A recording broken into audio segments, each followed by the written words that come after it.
आपका कोई अधिकार नहीं। अरे इनको तो यह भी नहीं मालूम होगा कि संविधान में बनाने में कितने दिन लगे। हमसे इन्होंने भी सवाल पूछा था ना कि संविधान कितने दिन में बना, बताइए कितने दिन में बना। लोग उसमें मौजूद थे, वो लोग जो भारत को आजादी दिलाए, भारत को आजादी दिलाए, लेकिन आपके लोग उसमें नहीं होंगे। भैया आपकी पार्टी 1990 में बनी, संविधान की आत्मा बदली गई 42वें संविधान संशोधन में 1976 में सेकुलर सोशलिस्ट वर्ड डालकर। संविधान की धज्जियां उड़ाने वाले लोग, संविधान की मूल भावना उड़ाने वाले लोग, जिनके राज के लिए कोर्ट ने कहा जंगल राज है। क्या अरे अंग्रेजों के साथ समझौता तो आपने किया था, हमारी तो कुर्बानियां हो रही थी, और आज आप बैठकर संविधान पर ज्ञान बांट रहे हैं। लालू यादव पार्टी बनी 1990 में, अब पता नहीं कहां 1942 का ज्ञान दे रहे भाई। जय हिंद दोस्तों आपके अपनी चैनल हिंदुस्तानी लवर में आपका स्वागत है। दोस्तों आज मैं एक बहुत ही मज़ेदार डिबेट आपके लिए लाया हूँ।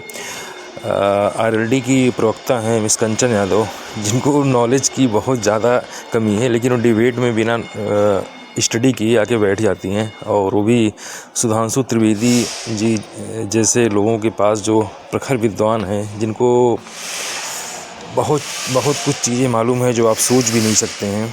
तो उनसे डिबेट करना कोई आसान चीज़ नहीं है, लेकिन बिना नॉलेज को आके बैठ जाती हैं। आप खुद देखिए, मैंने कई डिबेट आपको कंचन यादव जी का दिया है, तो उसमें आपको मालूम हो ही गया होगा कि कंचन यादव के पास कितना ज्ञान है और वो कितनी चीज़ों को याद रखती हैं। तो दोस्तों आइए देखते हैं डिबेट में कंचन यादव जी को कैसे जलील होना पड़ रहा है, क्योंकि उनके पास नॉलेज की कमी है।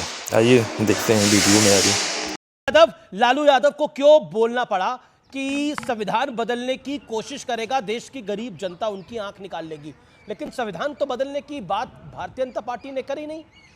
प्रधानमंत्री ने तो उल्टा बोला कि संविधान है और हमेशा रहेगा।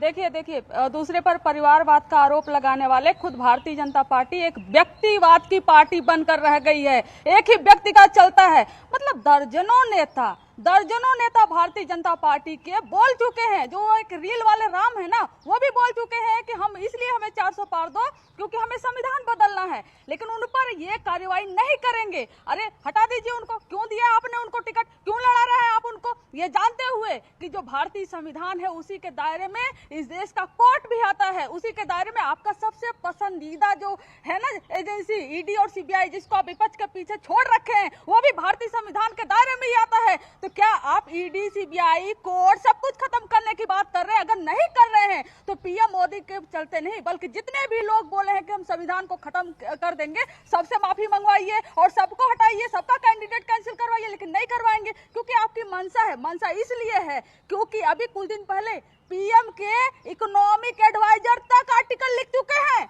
संविधान बदलने की, और आप क्या बात करते हैं? आप हम पर आरोप लगाते हैं। आप ही के दर्जनों नेता, पीएम के एडवाइजर, सब कुछ हर कोई बोल चुका है संविधान खत्म करेंगे। तो उसी संविधान से जिससे पिछड़ों को, दलितों को, महिलाओं को, अल्पसंख्यकों को, सबको राइट मिलता है, तो क्या आप सबका राइट खत्म कर देना चाहते हैं? और जिस दिन आप संविधान खत्म करने की कोशिश करेंगे, जनता सड़क पर उतर आएगी। वही बात लालू जी ने कहा था, ये बात आप कान खोलकर सुन लीजिए। अगर ऐसा नहीं है तो उनको बंद करिए और बोलिए सबको माफी मांगे, आपका कोई अधिकार नहीं। अरे इनको तो यह भी नहीं मालूम होगा कि संविधान में बनाने में कितने दिन लगे थे और संविधान सभा की कितनी बैठकें हुई थी।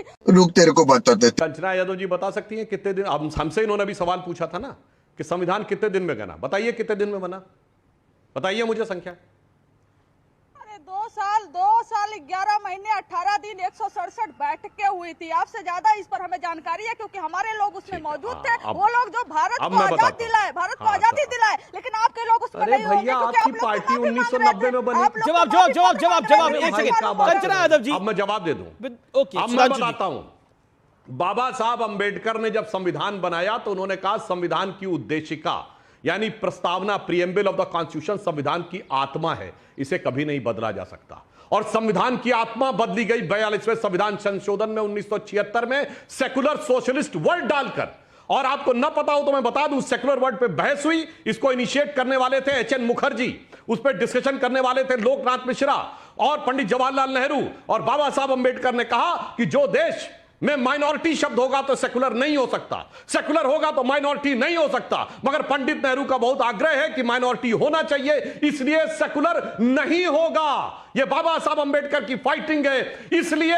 मगर बाबा साहब ने जिसको संविधान की आत्मा कहा था, वो आत्मा को काटकर 1976 में संविधान संशोधन करके शब्द डाला गया। दर्शकों से जाके चेक कर लीजिएगा, प्रीएम्बल ऑफ द कॉन्स्टिट्यूशन किसके जमाने में बदला गया है। संविधान की मूल भावना कुचली गई है, जिसको बाबा साहब अंबेडकर ने आत्मा कहा। और संविधान सभा की प्रोसीडिंग जाके देख लीजिएगा, जो सारी बातें रिजेक्ट की गई उसके साथ। और आज मैं आपको बताना चाहता हूं, यह मुस्लिम लीग के साथ इन्होंने गठबंधन किया। 28 अगस्त 1947 की संविधान सभा की स्पीच जाके देख लीजिए, जिस समय मुस्लिम लीग के सदस्यों ने कहा मुसलमानों को अलग पहचान चाहिए, मुसलमानों को अलग स्थान चाहिए, मुसलमानों को अलग चुनाव चाहिए, तो सरदार पटेल ने कहा कि भारत में रहने वाले ज्यादातर मुसलमानों ने पाकिस्तान बनाने के लिए वोट किया है। एक रात में आपका दिल नहीं बदल गया, मगर अब जो हो गया सो हो गया।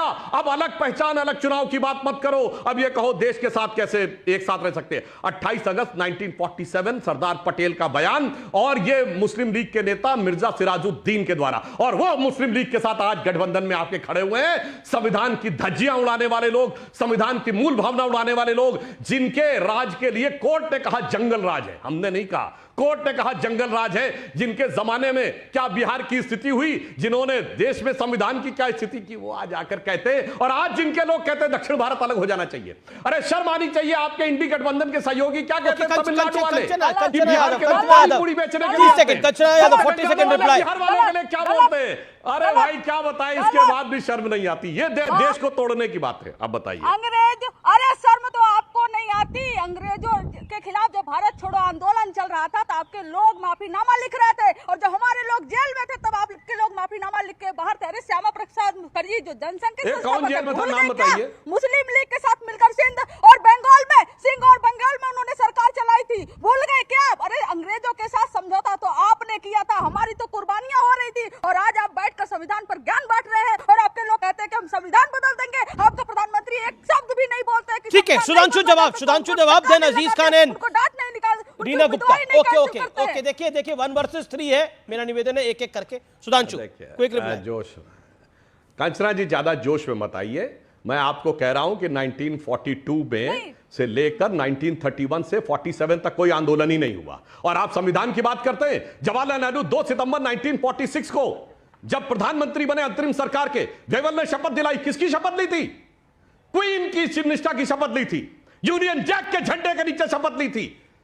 ब्रिटिश सरकार के प्रति निष्ठा की शपथ लेने वाले लोग आज आके कहते हैं कि अरे भाई सुनिए, कंचना जी अनफेयर है, फैक्ट है।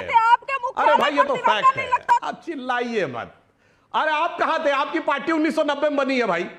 लालू यादव पार्टी बनी 1990 में, अब पता नहीं कहां 1942 का ज्ञान दे रहे भाई।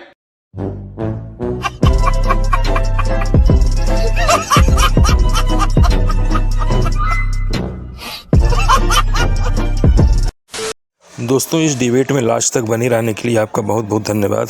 दोस्तों आपने इस डिबेट को देख के आपको लग गया होगा कि ये कंचन यादव जी सुप्रिया श्रीनेत जी की जो गाली वाली मैडम है उनकी छोटी बहन लगती हैं। तो दोनों में अंतर यही है कि सुप्रिया श्रीनेत जी गाली से बात करती हैं, गालियाँ देती हैं, और इन कंचन यादव जी के पास क्या है कि उनके पास नॉलेज नहीं होता है। बिना किसी सबूत के, बिना किसी नॉलेज के, बिना किसी चीज़ों को जाने वो बात को अपने रख देती हैं। तो इसी कारण उनको भी जलील होना पड़ता है, या तो डिबेट से भाग जाती हैं या तो उनके पास कोई जवाब नहीं होता है। तो दोस्तों अगर आपको वीडियो अच्छी लगी हो, लाइक शेयर सब्सक्राइब ज़रूर करें। धन्यवाद। जय हिंद।